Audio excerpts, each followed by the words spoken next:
Welcome to UI5con. So you have seen the keynote, but now this is about the real sessions.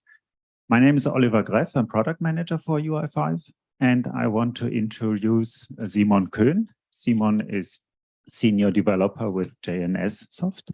He's working with UI5 since 2017, so there's quite some experience on stage here.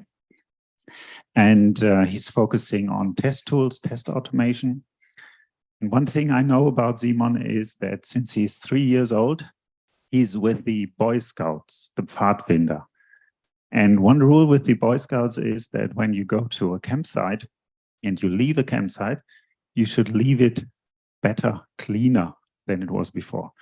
And that's a rule or an approach he also applies to software development. So when Simon edits code and he's done, the code is cleaner, better, in a better state. Hopefully.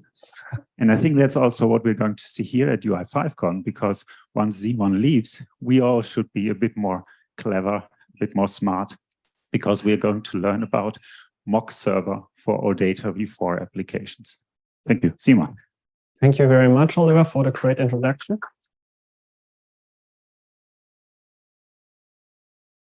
So today I want to talk about the MockServer for OData v4 applications. I myself stumbled across this MockServer also by accident, and I just thought, okay, let's try it out as there is currently no official MockServer for OData v4 applications available. The current approach is that we just use a CAP server, CAP backend, and then from that point on build our UI5 applications. Now, I want to start with some boring slides, but then we come real to the fun part where we see how we can use the MockServer. But first of all, what does a MockServer actually do? And the MockServer actually makes the UI independent from the backend. How does it do it? We will intercept all backend requests that the UI5 application normally would fire to our backend. Is it a CAP backend, SAP backend, gateway, whatever? And the UI5 application actually will not know that the backend requests will be intercepted. It still thinks that the real backend is communicating with the application. How does it do it? It will provide generic handlers for creating, reading, updating, and deleting entries. It has out-of-the-box support for navigations, filtering, or expand. So we don't have to develop here anything. Why do we need a MockServer? So this is more my personal opinion why I, in my daily life, use a MockServer. Firstly, I want to be independent as possible from the backend. Sometimes I'm offline, sometimes I cannot access the VPN. Maybe the backend has some downtime, some maintenance, or the test data is not there yet. Or we have to change something on the service. The backend has to refactor some things, and I don't want to wait on the backend guys to finish. With that approach, we also, when we start a new UI5 application, we firstly align together with the backend people how the data service should look like, how the data service design should look like. When we aligned on that topic, we can start with the backend and frontend development in parallel and just make the development life for backend and frontend easier, as the backend can develop for that OData service and we can build UI5 applications on top of that service. Another big benefit or an important part for the MockServer, why we need it, is for integration tests. In integration tests, we also want to separate the front end from the backend, and we want to test automated with reliable test data. And this is only possible when we have a MockServer with stable test data. Of course, we have to prepare and set up once this test data. This is some effort, yes. But once this is done, we can have or write very good stable integration tests, which makes our UI application better and more stable. Now, this was already the boring part. Now we will jump right into the demo. So we have here a sample application, a sample TypeScript application, and I will have shortly a look on the MockServer itself. Probably you have seen already. This one actually is the sub-UX UI5 middleware MockServer, and as it looks like, the README is currently down. But that shouldn't be an issue at all. So now, when we start this application, via npm start. I have the UI5 tooling on localhost 8080. We now have the scenario. Maybe I'm offline, maybe I'm not in the VPN. I cannot access the backend, and I have technical issues because my metadata XML was not found. How can I resolve that? Via installing now this MockServer. So we can simply use this command npm I. We add it to the development dependencies for the MockServer. We paste it here. Should be installed in a second. Oh, my doc. Never mind. Okay, it's now installed. And one more thing we have now to do is to add the MockServer to the UI5 YAML, as it is actually a middleware.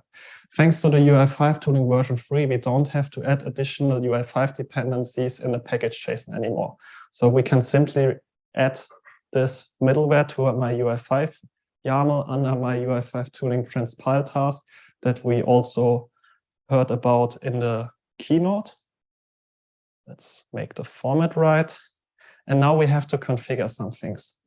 First of all, the path to my service I want to intercept, the path to my metadata XML, and the path to my mock data. Where do I find the path to my service? Of course, in the manifest JSON. Here I have one OData service defined. I can simply copy this path, go back to my YAML file, paste it here, and then the next things we want to do is the path to the metadata XML and mock data. And normally this lives on the web app local service. Here's my metadata XML already defined. So I can simply write web app local service. Currently, I don't have any mock data yet, but maybe in the future, and I want to store my mock data also on a local service. And with that, I have everything configured to restart my server and have a look if maybe we now can start the application.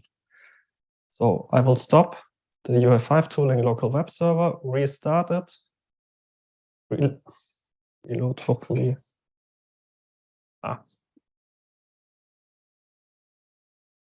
Server has started, reload the application, and now we see, okay, at least the mock data, the metadata XML has now loaded.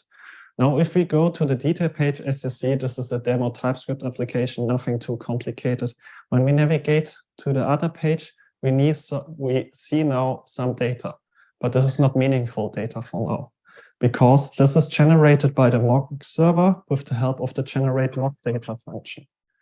As long as we have no mock data defined, we can use that. But as we see, it will not help us in our daily life, as it is just some chunk of data we cannot really work with. Now, if we take the time and add some mock data, I have prepared that for us. Like here, we have the JSON files, and depending on the entity set name, we create also the JSON file. So in the metadata XML, when we look at the service, we see there are some entity sets, and we map the entity set name to the name of the mock data. Like here, we have an entity set called employee, so we add a JSON file with the employee data. And with this prepared, unfortunately, we have to restart the server. And when we now reload the server, hopefully, we see now some more valuable data. And what you have just seen, I had to restart the server. And we don't want to always restart the server when we change some mock data, we change something on the mock server. For that, there's a watch mode in the mock server, which we can use. We can write watch true. Now we only have to restart it once more, because now we see the watch mode is enabled. And as soon as we change something here, like let's say we want to rename the name here, we can simply reload the application and it will change. Also, when we change the metadata XML right away, we only have to restart the application and it will be there immediately. Another thing I want to show you, and maybe you know the existing OData v2 mock server, is that the OData v2 mock server is not a real server. This one is it, because, and here we can simply try some requests we want to use. Like here, I'm just on the localhost 8080 to my service, and I want to try out if the navigation works. Maybe let's zoom in a little bit, and we see this works also out of the box. Maybe I want to have, oh, don't save that. Maybe I want to try out some filters. So like here, I want to check if a substring of coordinator on title is working. We can try that out, and we find one entry, or we get one entry return. This will also work out of the box. I haven't coded anything, I just configured the service. Another thing that is also cool is that this mock server also persists some data if I want to create something. Like here, when I click on add line item, a new context is created, and we get another line here, like Peter Parker. And this is persistent as long as the mock server is started. So if I reload the application, Peter Parker is now aligned at the bottom, yes, but it is still there. This is really cool, but the issue with that is when we have integration tests and we want to create something, update something during our integration test, but in the next run, we want to have stable test data, the default test data again, and we don't want to restart the server all the time. For that, there's an endpoint configured. And when we look at it, we just go to the $metadata /reload. We send a post request to that, and then the server will reload its initial mock data again. So when we send now a post request here, we get the response reload success. And now we reload the application and Peter Parker is not there anymore. So if you write integration tests, maybe in your before hook, you can fire this endpoint once to be on the safe side that you always start with fresh mock data. Okay, so the mock server is very powerful. It offers a lot of capabilities, but one thing he cannot do out of the box are actions and functions. For example, I have here now a button. When I click this button, an action is triggered and requested. When I click on that, I get an error message from the mock server that my function import, I called it my custom action, or function import or action, the mock server does not know what type it is not mocked yet. How can we achieve that? For that, we first of all have to know if our action is a bound action or a not bound action. What is meant by that? A bound action is bound to an entity type, to a collection, things like that. An unbound action just is in the OData service, lives in the OData service, but is not bound to anything. This function import here is now an unbound action. And depending if it's bound or unbound, we have to create a different file for that.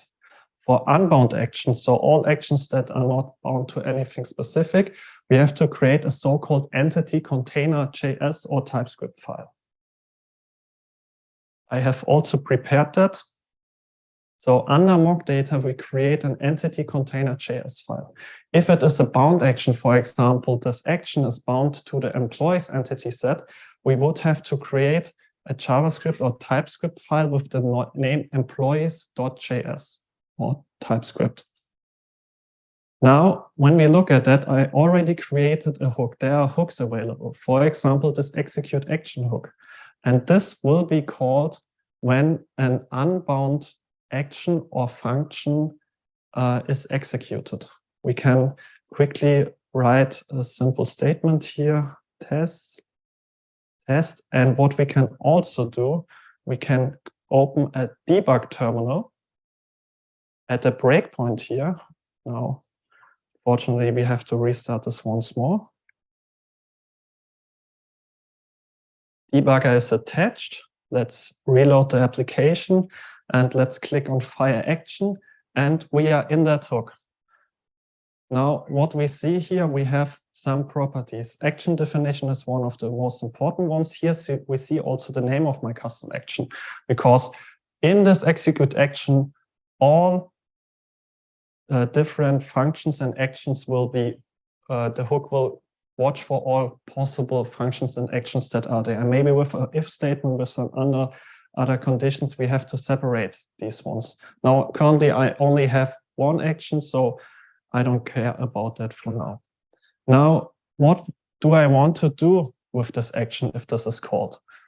We have two scenarios. Maybe I want now to change some data, or maybe I want to throw an error.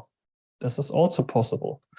Via this throw error, we can throw an error from the MockServer to also test how does my UI behave when I want to throw an error. Now I can write my super duper error message. And I can also return an error code. Maybe we want to test what happens when we throw an internal server error. Now, currently, now we get a success message. If we now fire it again, press play, we now get an error returned. And if we now would look in the network trace, we will also see that an internal server error actually was thrown from the MockServer. So we cannot only test the happy path of our application with the MockServer, we can also test how my UI behaves when we get some errors. Now, I don't want to throw an error. Maybe my action creates a real entry in the backend. How can I simulate that? As we are in the entity container, this is a little bit different as when we are on bound actions, but the general idea behind that is the same.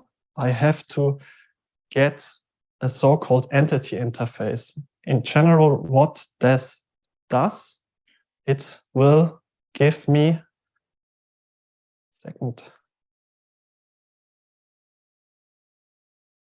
interface. What does this do? So I want to get all actions I can perform on my employee's entity set.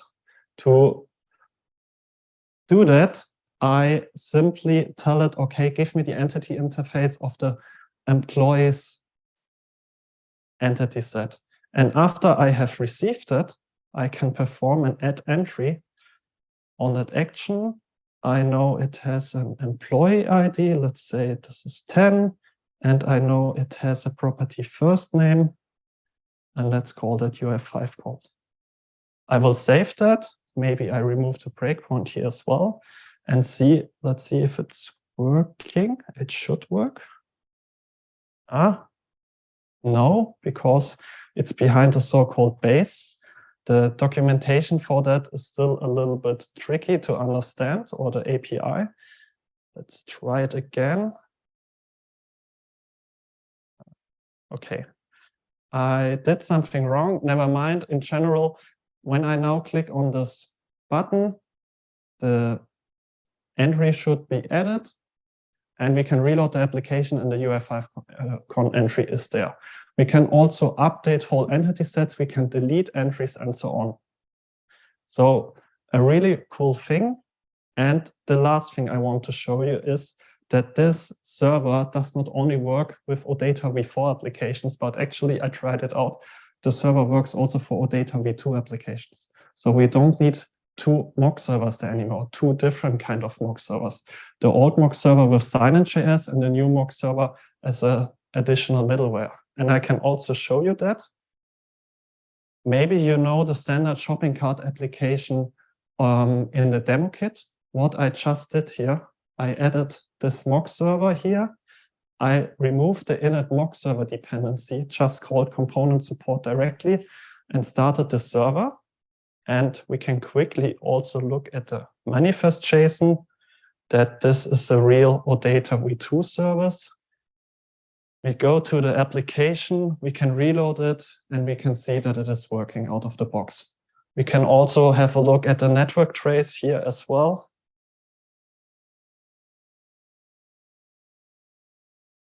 Oops. And we see the calls, we see how the mock server works with them, and we don't need two mock servers anymore. Thank you. Great, thank you very much, Simon. We do have some time for questions. As we're recording the session, please wait until you have the microphone and then you can ask your question. Was that a question? Yeah.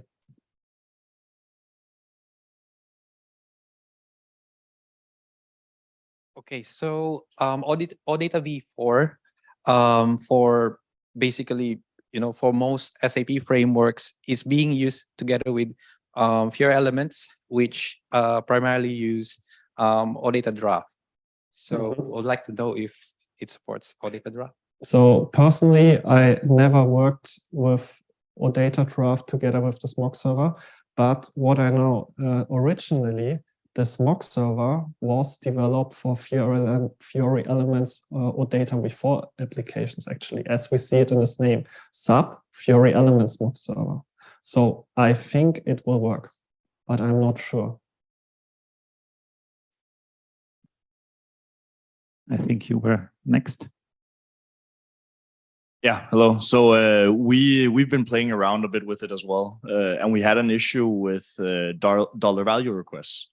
Have you tried that and how to solve it? We found kind of a workaround where we would just have in what's it called, the in one of the JS files, the entity, what was it called, the entity container.js or so on. We would have a fetch entries function that was just empty, and that would actually work with get initial data set, where we get the data set and then we would just override with a blank fetch entries. But do you have another workaround for that, or have you tried it? I don't have a workaround for that. As this is an open source project, I don't know if you created an issue on their site. Yeah, so the great thing is it's an open source project. Of course, it was originally developed by some SAP guys, but they still maintain it, and maybe we can contribute together to fill those needs, because I also faced some issues already with that. Maybe some edge cases are not working out of the box right away, but together with the colleagues, I could resolve also my issue, and now it's working for me as well. Any other question? Thanks. One thing that made the traditional V2 MockServer break for us was that it has some limitations, like I think you can't select on deep entities or something like this. Are you aware if that's something that's working with this? It should work, yes. Yeah, that would be awesome. Great, thanks. Another question.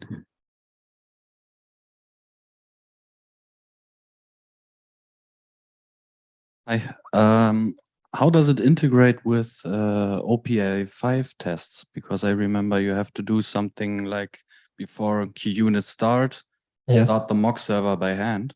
Yes. Is it possible to have two UI5 YAMLs that you can use? Of course. So when you start actually with the Fiori tools generator, what they do, they not only generate a UI5.yaml, they also generate a UI5-mock.yaml, and you can also define a UI5- I don't know, integration test.yaml. And then in your package JSON script, you can just define which YAML you now want to execute, for example. In this example here, for the integration test, sorry, not in this, but in this example, I also have integration tests, but I haven't written this integration tests with OPA5, but with VDI5, and it works flawlessly. The only thing what we see here in this before hook, for example, is that I reload the test data before I execute these tests. Very good. So thank you very much. One last question, was it? Maybe you can have a chat afterwards. Thank you very much. Thank you, Simon.